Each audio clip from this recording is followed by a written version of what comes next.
Good morning, my name is Frank Fortunato with CATEX TV. Today is Thursday, October 13th, 2011.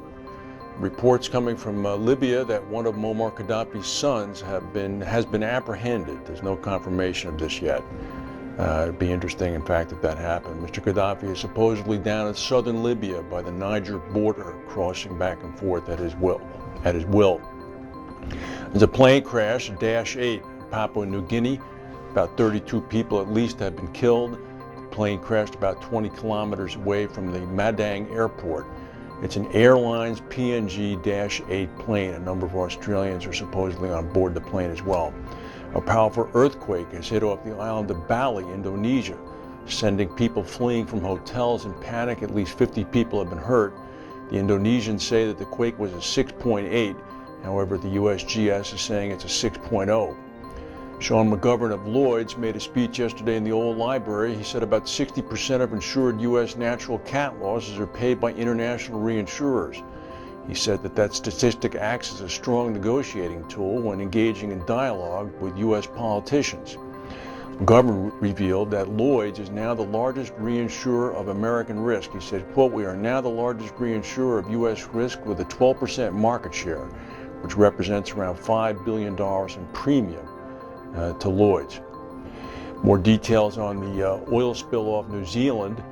Apparently the MV Rena, which is owned by the Greek-based company Costamare, which is a provider of charter ships, is reported to be covered for up to $5 billion in insurance claims, with $1 billion set aside for pollution liability.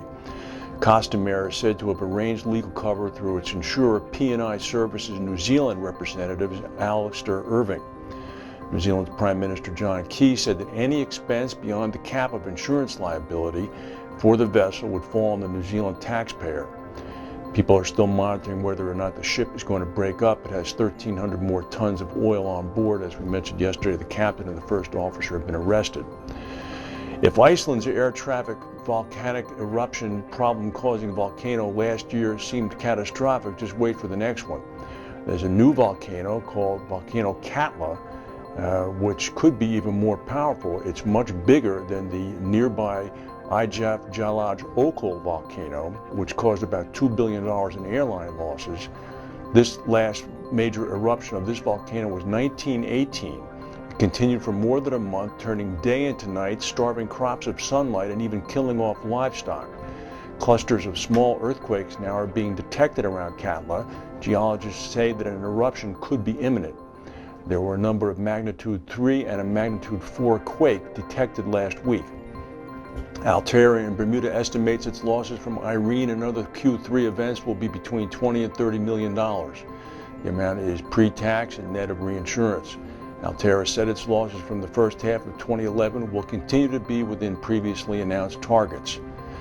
Fitch has downgraded the Italian insurance sector from stable to negative. This is a week after they downgraded Italy's sovereign rating to A+. They say that Italian insurers generally hold a lot of Italian government bonds. So as a result, of course, they would be downgraded too. An Amtrak train crashed into another train, unloading passengers in an Oakland, California railroad station, leaving 16 people with injuries. Crash occurred at about 10 o'clock last night, as the Amtrak passenger train was traveling about 20 miles per hour. Ran right into a stationary Amtrak train. Apparently, the train went through a red light. I don't know what the engineer was doing, because as you can see from the picture, it was a head-on collision. Incredible. That's the news for today. If we have any breaking news, we'll come back and tell you. Thank you for watching.